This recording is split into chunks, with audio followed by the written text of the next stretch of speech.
The incident report filed by the Dravath, Empire's Military Honors Board, was the most unusual document the board had produced in its 400-year history. Not because it involved combat. The board reviewed combat regularly. Not because the outcome was unexpected. The board had reviewed unexpected outcomes before. Not because the circumstances were unusual in any conventional military sense. It was unusual because of what had happened in the Third Exchange. Supreme Blade Vethkara was the Dravath Empire's highest-ranked active warrior. She had held the title for 9 years. She had won every challenge issued to her. She had won every engagement she had participated in. She had, in the assessment of the 6 military historians who had written about her career, a combat record that was, in its perfection, without precedent in 400 years of Dravath military history. She had been deployed to the joint station at Velar 9 as part of the Empire's diplomatic security contingent. The deployment was standard. Senior military presence at diplomatic venues was protocol. She had attended 3 diplomatic sessions as security, had stood in the appropriate position, had communicated, through her presence, the appropriate level of Dravath capability. On the 4th day, a human civilian had walked past her position in the station's main corridor. The human was a cultural exchange coordinator named David Mensa, 41 years old, who had been on the station for 6 weeks managing the logistics of a multi-species art exhibition that was part of the diplomatic program. He was carrying 3 stacked crates of exhibition materials and was apparently unable to see entirely over the top of them. He had nearly walked into Supreme Blade Vethkara. He had stopped, looked at her around the side of the crates, and said, in the specific way of someone who was tired and was carrying heavy things, and had just nearly collided with a 2-meter Dravath warrior in full ceremonial armor. "Oh, sorry about that. You're incredibly beautiful, by the way. Is there any chance you could help me with these?" The incident report covered what happened next. Supreme Blade Vethkara, 9-year champion, undefeated in 47 engagements, had the report used the precise language of a document that was trying very hard to be accurate, experienced a temporary disruption in her standard operational composure. She had helped him with the crates. The incident report's final section, under operational notes, contained one line. It read, "The Supreme Blade's composure was restored within approximately 4 minutes. The coordinator, Mr. Mensa, thanked her and asked if she would like to see the exhibition. The Supreme Blade's response to this question is not covered in standard operational protocols and will require separate review." Welcome back to Fitzage. Today's story is a different kind of story from our usual. It is not about battles or negotiations or the particular resilience that comes from being tested at the level of consequence.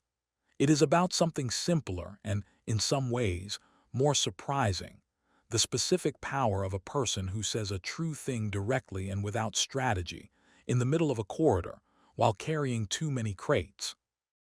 David Mensa was not trying to disarm the galaxy's most feared warrior. He was not executing a plan.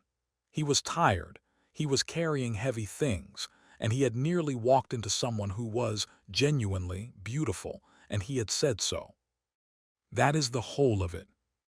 That is also, as it turns out, more than enough. This story is for the men who say true things directly, who do not calculate the effect before they speak, who are carrying their crates and looking around the side of them and saying what they see. Sometimes what they see changes everything. Supreme Blade Vethkara had been training since she was 3. This was not unusual for Dravath warrior caste children. The training started early and shaped the rest. What was unusual was how completely the training had taken with Vethkara, who had demonstrated from the beginning a quality that the Dravath called the settled blade, the specific condition in which a warrior's technique, psychological composure, and combat instinct had integrated so completely that they were no longer separate things being applied, but a single unified expression of the warrior's nature. The settled blade was considered the highest achievement in Draveth warrior tradition. It took most warriors 20 years to approach it. Some never arrived. Vethkara had achieved it at 24. By 33, when the incident at Velarnine occurred, she had held the Supreme Blade title for 9 years and had the undefeated record that the title required. She was, by every Draveth military measure, the finest warrior the Empire had produced in the current generation. She was also, and this was relevant and the incident rep. Ort had not known how to include it, deeply tired of being the finest warrior the Empire had produced in the current generation. This was not a complaint. She was not a person given to complaint. But she was a person given to honesty, with herself if not always with others, and honesty required acknowledging that 9 years of being the settled blade in every situation had produced a specific quality of experience, the quality of a world that did not surprise you, because you had trained for all the things that were going to happen, and you recognized them as they arrived, and you addressed them with the precision you had developed for exactly this, and then you moved to the next thing. Everything in her world was the next thing. Nothing was unexpected. Nothing had been unexpected in 9 years. She had not realized she had been waiting for something unexpected until it happened. David Mensah had not been assigned to the station at Velarnine because he was the most qualified person available. He had been assigned because the most qualified person available had developed a scheduling conflict, and his supervisor had looked at the available staff and found that David had the correct certifications, the relevant experience, and this was the factor his supervisor had listed last, but which was, in practice, the determining one: the specific personal quality of being easy to get along with in enclosed multi-species environments. This was not a dismissive assessment. Enclosed multi-species environments required people who could navigate cultural differences, unexpected situations, and the specific interpersonal friction that emerged when many different species shared a small space for extended periods. People who were easy to get along with in these environments were not passive or undiscriminating. They were people with a natural capacity for genuine interest in others, for finding the specific thing about each person that was worth being interested in and being interested in it. David had this capacity. He had had it his entire life. His mother had described it, when he was young, as the ability to find the interesting thing in any room and go toward it, which was not a navigation strategy but simply how he moved through the world. He had been on Velarnine for 6 weeks managing the exhibition, the cultural exchange program's centerpiece, a multi-species display of artistic traditions from 12 of the outer corridor species. It had been logistically demanding and genuinely engaging in the way that logistically demanding things that were also genuinely interesting could be. He had found over 6 weeks interesting things in most rooms. He had found the exhibition's records coordinator, a Kethari named Sova Orath, to be a meticulous and unexpectedly funny person whose observations about the exhibiting species' artistic traditions were the most perceptive he had encountered. He had found the station's maintenance chief, a Velhari named Drevrel, to be someone who understood structural systems with the same instinctive fluency that David understood people. He had found the Draveth diplomatic security contingent, standing in their standard positions in the station's corridors, to be the most imposing visual presence he had encountered in his career. He had found on the 4th day that the one who stood in the corridor outside the main exhibition hall was, quite genuinely, and without any diplomatic calculation, beautiful. He had been thinking this on the way past her for 3 days without saying it, because there were 3 crates of exhibition materials to be moved each morning, and he was usually carrying them when he passed her, and the window for saying things was limited. On the 4th day, the crates were stacked higher than usual, and he had nearly collided with her, and the apology and the observation had arrived simultaneously and without particular planning. He had meant both. The 4 minutes that the incident report described as temporary disruption in standard operational composure were, from Veth Kara's perspective, among the most disorienting of her professional life. Not because she had been called beautiful before. She had been called beautiful before. Draveth aesthetics valued the specific physical qualities of a warrior who had trained for 30 years, and those qualities were recognized and named by people in the Draveth cultural context. What was different was the way it was said.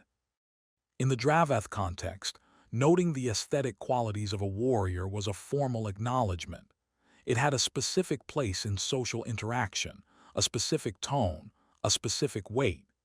It was a thing that was said in the way that things were said in the Dravath tradition, deliberately, with awareness of its significance. David Mensa had said it the way you said something that was simply true and you had noticed it, and saying it was the most natural thing. In the moment, the way you said, "The coffee is good today," or "The rain has stopped," as an observation that had not been filtered through calculation or context or the weight of what saying it might mean. It had landed that way. Not as a formal acknowledgement, not as a calculated compliment, as a true thing said directly by someone who was also, at the same time, asking for help with crates.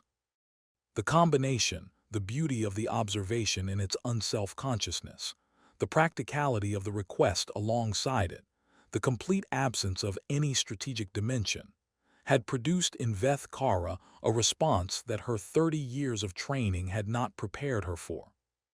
She had not known what to do. This had not happened to her in 9 years.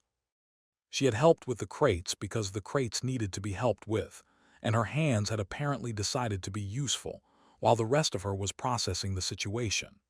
The crates were heavy, and she had carried them with the ease of someone who could carry them, and he had said thank you, and had looked at her with the specific quality of attention that she would spend considerable time thinking about afterward. The attention of someone who was genuinely interested in what they were looking at. "You're welcome," she had said. This was, she noted later, the first exchange she had had in 9 years where her response had not been the response she had trained for. It was the response of a person in a corridor who had just helped someone and was receiving thanks and was not performing composure but simply being composed in the natural way of the situation. Then he had asked about the exhibition. She had said yes. She was still not entirely certain why she had said yes. She had said yes because he asked, and the honest answer was yes, which was what she said. The exhibition was, Veth Kara admitted to herself later, genuinely interesting. She had been past it every day for 4 days without going in, because entering an art exhibition was not something she had a protocol for, and therefore not something she had done. The diplomatic security assignment did not include cultural programming. She was there for security. David Mensa gave her a tour. He was, she discovered, the kind of guide who understood that what made an exhibition useful was not the information in the labels, but the questions the pieces raised for the specific person looking at them. He did not walk her through the exhibition telling her what things were. He walked her through it asking her what she saw. This was unusual. The Kethari piece, he said, at the 3rd installation, a layered textile work that had taken the artist 11 years to complete. What do you see in it? Structure, she said, before she had fully processed that she was answering. It is organized by load-bearing principles. The central elements carry the weight of the outer ones. If the center failed, the whole would collapse, but the center is also the most protected part. He looked at her, then at the piece. The artist said something similar, he said. She was thinking about family when she made it. The center is the people who hold everything together. The outer pieces are everything they carry. Veth Kara looked at the piece with this new information. Something in her assessment shifted. She had seen structure, she had not seen family. They continued through the exhibition. At each installation he asked what she saw.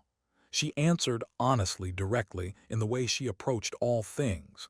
Several of her answers surprised her. She was finding things in the pieces that she had not looked for and that were, once she saw them, impossible not to see. At the final installation, a Velhari piece, a cast of two hands reaching toward each other but not touching, in a material that the light passed through differently at different times of day. He asked the question again. She looked at it for a long time. Distance, she said finally. Not separation. The distance before contact. The space between is not empty. It is the moment before the thing happens. It is the most significant moment because it is the last moment before everything changes. He was quiet. "What do you see?" she asked. She had not asked him back before. She did not know why she asked now. She did. "Hope," he said. "The reaching, not the gap. The reaching that has not stopped." She looked at the piece again. She looked at his answer and her answer and the piece that contained both. "Both are there," she said. "Yes," he said. The Military Honors Board's review of the incident was conducted 6 weeks after Veth Kara returned from the Velar-9 deployment.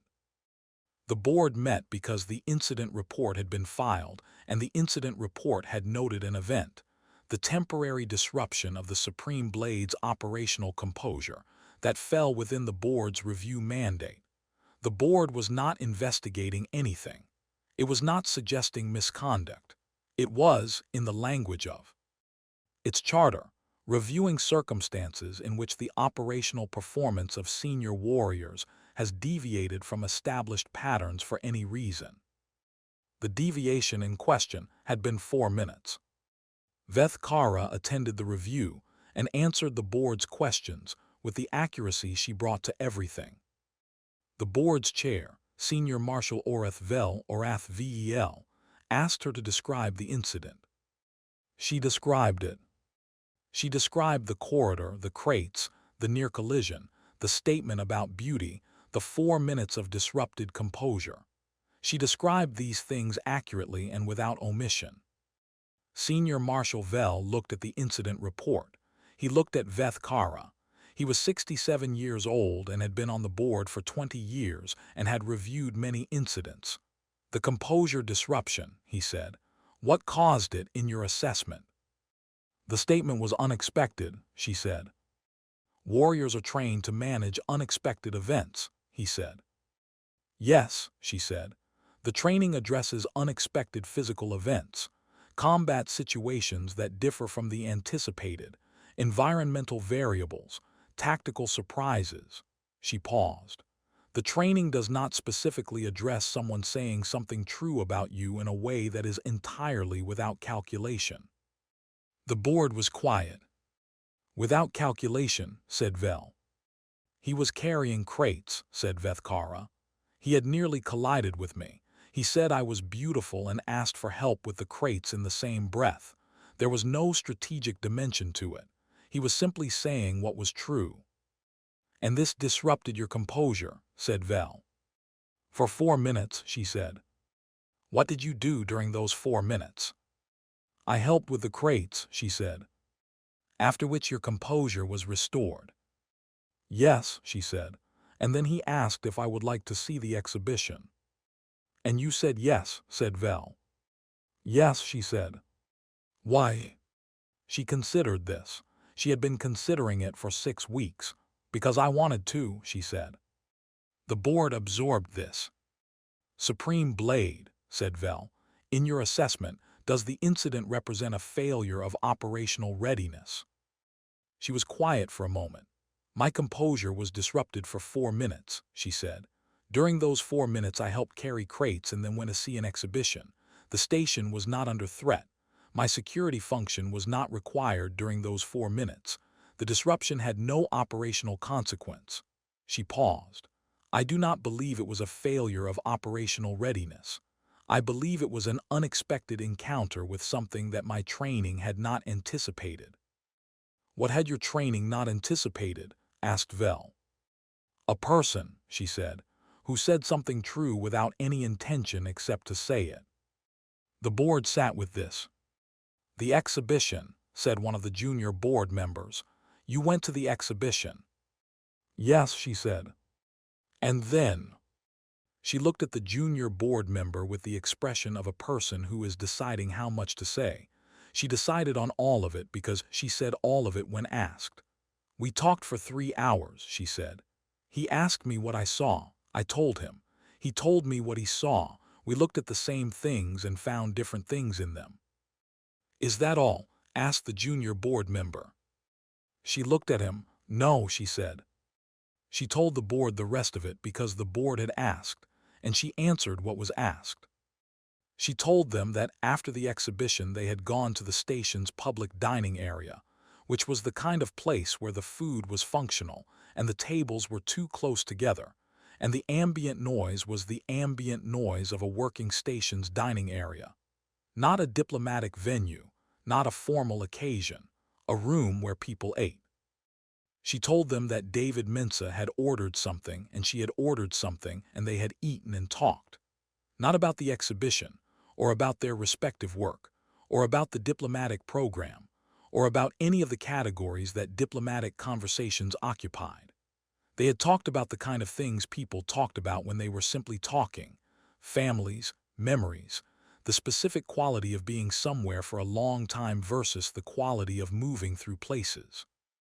She told them that he had, at some point during the conversation, said, "I looked up the Supreme Blade title when I got back to my quarters. 9 years, 47 engagements. I had been walking past you every morning with my crates not knowing any of that." She told them she had said, "Does it change anything?" She told them he had said, "No, you were already standing there. I already thought you were beautiful. The record just tells me you are also extremely formidable." She told them she had said, "Formidable is accurate." She told them he had said, "I thought it might be. You were carrying crates you could have pressed through the ceiling." The board was very quiet.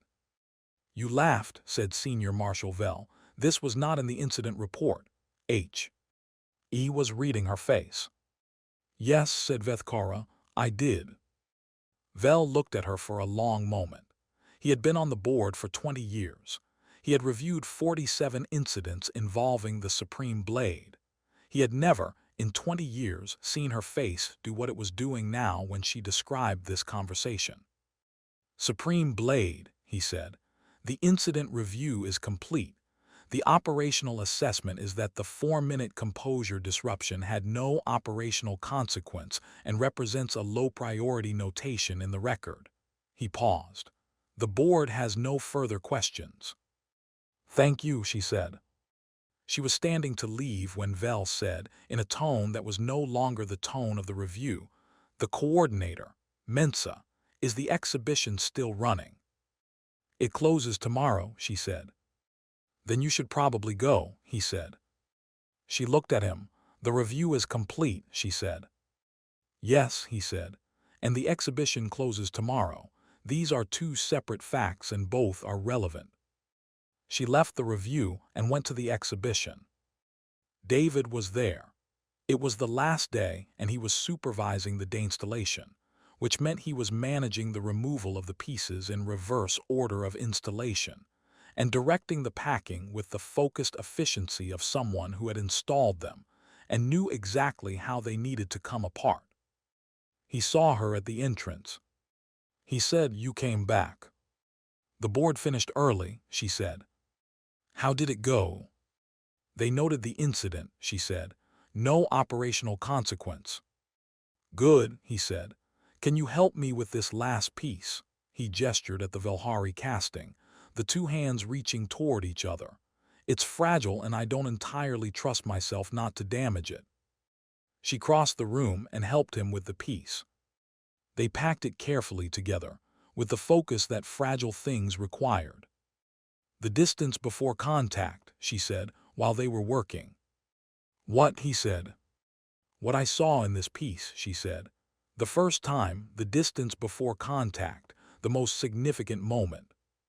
He looked at her. "Yes," he said. "You saw the reaching," she said. "Yes," he said. "Both were there," she said. "Yes," he said. They finished packing the piece. Then neither of them moved immediately. "The exhibition closes tonight," he said. "I know," she said.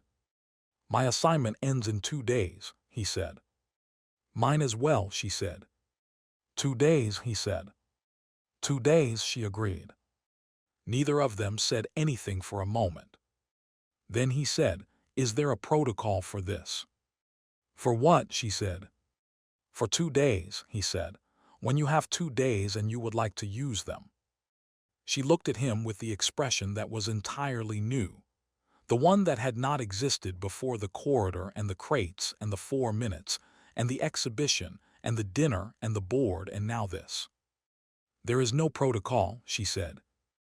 "Good," he said. The Military Honors Board's final notation on the incident read, "Incident at Wielernein, reviewed and closed. No operational consequence. No further action required. Note for record, the Supreme Blade demonstrated composure consistent with her established standard for the entirety of the deployment, with the exception of the 4-minute period described in the incident report. The board's assessment is that the 4-minute period represents an encounter with a category of event that Draveth warrior training has not historically addressed, and recommends that this gap be noted for curriculum review." The curriculum review was conducted the following year. It was led by Senior Marshal Vell, who was the most senior person with relevant experience. He found, after considerable thought, that the curriculum gap was not addressable through training in any conventional sense. You could not train a warrior to maintain operational composure when someone said something true to them without calculation, because the thing that disrupted the composure was precisely the absence of calculation. The fact that the statement was not a tactic, not an approach, not something that training had a countermove for. He noted this in the curriculum review. He also noted, in the personal addendum that senior marshals were permitted to add to official documents, the Supreme Blade's composure was disrupted for 4 minutes. The 4 minutes produced, by her own account, one of the more significant conversations of her life.